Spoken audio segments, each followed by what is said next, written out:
Hello everyone, welcome to my channel Chemistry Zone by Silky Agrawal.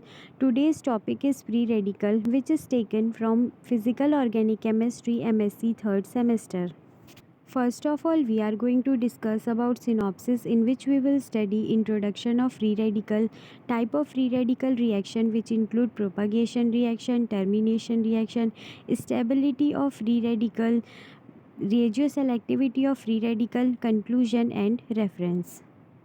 Free radical. Free radical can be defined as an atom or molecule containing one or more unpaired electron in valency shell or outer orbit and is capable of independent existence.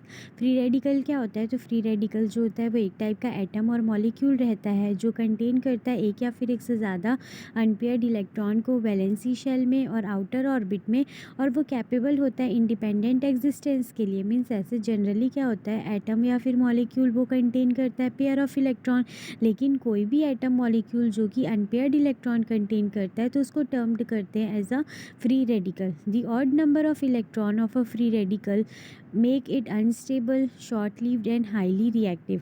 Odd number of electrons means अगर unpaired electron जो रहते हैं वहाँ पे present होते हैं free radical में, ठीक है, तो वो क्या करते हैं फिर मतलब एटम और मॉलिक्यूल को क्या करते हैं, अनस्टेबल बनाते हैं, ठीक है, और शॉर्ट लिव्ड होते हैं और हाईली रिएक्टिव और काफ़ी ज़्यादा रिएक्टिव होते हैं वो। Types of free radical reaction. Free radical reaction are of two types: propagation reaction and termination reaction. Free radical reaction जो रहता है वो दो टाइप का होता है, एक होता है प्रोपागेशन रिएक्शन, एक होता है termination reaction. Involving this reaction, free radical undergo most of the general type of reactions such as substitution, addition, rearrangement, oxidation and reduction. ये दो टाइप के फ्री रेडिकल रिएक्शन तो होते हैं जैसे कि प्रोपागेशन और टर्मिनेशन, लेकिन इनके साथ साथ फ्री रेडिकल जो है वो और टाइप के रिएक्शन को परफॉर्म करता है जैसे कि substitution, addition, rearrangement, oxidation and reduction. तो फर्स्ट यहाँ पे स्टडी करेंगे प्रोपागेशन रिएक्शन।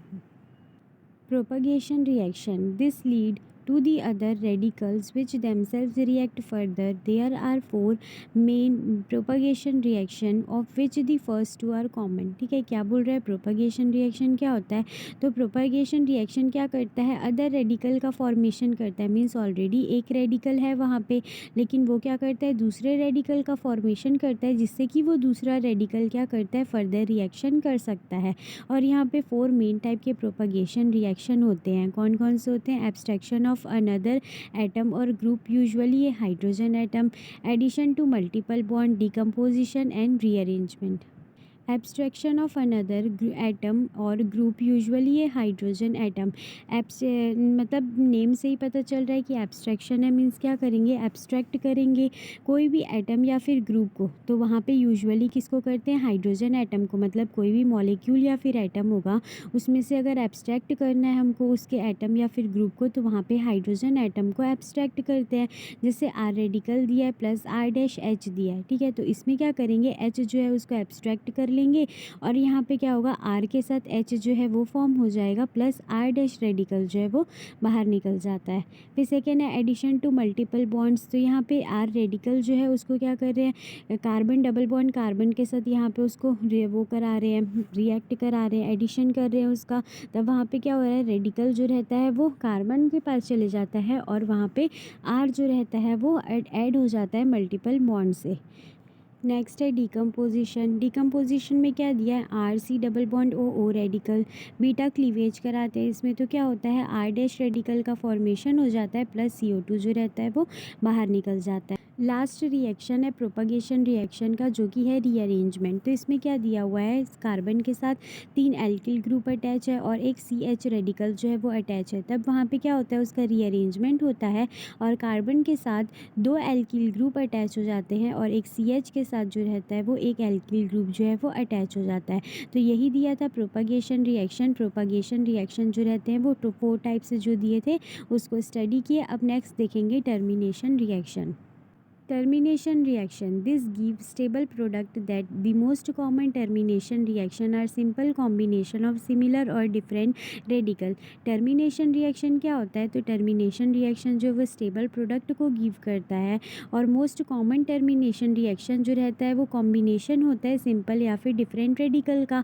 तो जैसे कि propagation reaction में क्या होता है, वो propagate करता है, मीन्स एक बार radical जो radical जो रहता है वो दोबारा से radical का formation करता है और वो अगेन जो रहता है फर्दर रिएक्ट कर सकता है. लेकिन टर्मिनेशन जो होता है उसमें क्या होता है, रेडिकल जो होता है वो रेडिकल के साथ ही रिएक्ट करता है और जो रिएक्शन जो रहता है उसको टर्मिनेट मीन्स रिएक्शन को बंद कर देता है. दोनों में यही डिफरेंट है कि प्रोपागेशन में रिएक्शन जो है वो फर्दर रिएक्शन हो सकता है, लेकिन टर्मिनेशन में फर्दर रिएक्शन नहीं हो सकता है क्योंकि यहाँ पर दोनों रेडिकल को रिएक्ट कराएंगे. तो रेडिकल क्या करेंगे, दोनों रेडिकल है मीन्स एक अनपेयर्ड इलेक्ट्रॉन एक के पास होगा, एक अनपेयर्ड एक के पास होगा. तो दोनों जब कंबाइन होंगे तो दो अनपेयर्ड इलेक्ट्रॉन जो रहते हैं, दो अनपेयर्ड इलेक्ट्रॉन जो है वो मिलके एक पेयर्ड इलेक्ट्रॉन बना लेंगे. इसीलिए टर्मिनेशन रिएक्शन में क्या होता है, फर्दर रिएक्शन नहीं होता है, लेकिन प्रोपागेशन रिएक्शन में फर्दर रिएक्शन होता है. तो वैसे एग्जांपल दिया R radical plus R dash radical, तब यहाँ पे क्या होगा, आर और आर डैश जो है वो फॉर्म होता है, उनके बीच में एक बॉन्ड फॉर्म हो गया. यहाँ पे कैसे हुआ, तो एक रेडिकल आर के पास है, एक रेडिकल आर डैश के पास है, दोनों मीन्स एक इलेक्ट्रॉन इसके पास है, एक इलेक्ट्रॉन आर डैश रेडिकल के पास है. तो वहाँ पे क्या होगा, दोनों इलेक्ट्रॉन जो है वो कंबाइन होंगे, कंबाइन होके एक पेयर्ड इलेक्ट्रॉन का फॉर्मेशन करते हैं, मतलब एक बॉन्ड का वहाँ पे फॉर्मेशन कर लेते हैं. Another termination process is disproportionation. ठीक है, अनदर टर्मिनेशन मतलब टर्मिनेशन रिएक्शन जो है वो एक टाइप तो होता ही है और दूसरे टाइप का क्या होता है, वो डिसप्रोपोर्शनेशन होता है. ठीक है, in disproportionation reaction an alkane and an alkene are produced from a pair of radical. A hydrogen atom of one radical is abstracted by the another radical. Disproportionation जो रिएक्शन जो रहता है उसमें क्या होता है, एल्केन और एल्कीन का फॉर्मेशन होता है रेडिकल पेयर ऑफ रेडिकल से. हाइड्रोजन एटम जो रहता है एक रेडिकल का, उसको एब्स्ट्रैक्टेड करते हैं अनदर रेडिकल से. ठीक है, तो इसमें क्या बोल रहा है, डिसप्रोपोर्शनेशन में जैसे कि 2CH3 CH2 रेडिकल है, तब यहाँ पे क्या आएगा, CH2 जो है मीन्स वहाँ पे दो मॉलिक्यूल है CH2 के भी, दो मॉलिक्यूल है CH3 के भी, तब वहाँ पे क्या आएगा, दो मॉलिक्यूल जो CH2 के प्रेजेंट है. ठीक है, वहाँ पे वो क्या करेगा, CH3 जो है वो एक CH3 से CH2 जो एक CH2 का रेडिकल जो है वो हाइड्रोजन ले लेगा और दूसरे CH3 से दूसरा CH2 रेडिकल जो है वो हाइड्रोजन ले लेगा.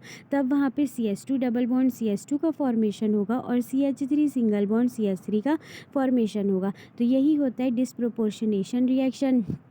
टर्मिनेशन रिएक्शन में रेडिकल से रेडिकल मिलकर बॉन्ड का फॉर्मेशन करता है और डिसप्रोपोर्शनेशन में क्या होता है, रेडिकल जो है वो दूसरे मॉलिक्यूल या फिर एटम का हाइड्रोजन को एब्स्ट्रैक्ट कर लेता है और अपने साथ बॉन्ड को फॉर्म कर लेता है.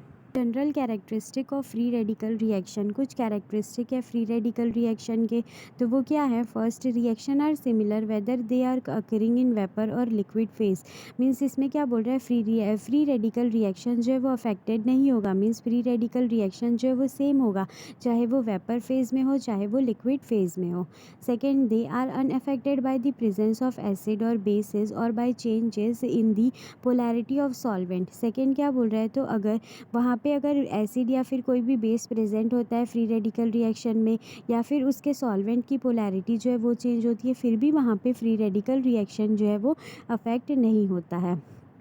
Third, they are initiated or accelerated by typical free radical sources such as peroxide or by lights. ठीक है, इसमें क्या बोल रहे हैं, फ्री रेडिकल रिएक्शन जो है वो इनिशिएटेड और accelerated means free radical reaction जो है वो तब स्टार्ट होता है जब टाइपिकल फ्री रेडिकल सोर्स जैसे कि पेरोक्साइड और लाइट जो रहेगा वो प्रेजेंट होता है. Stability of free radical.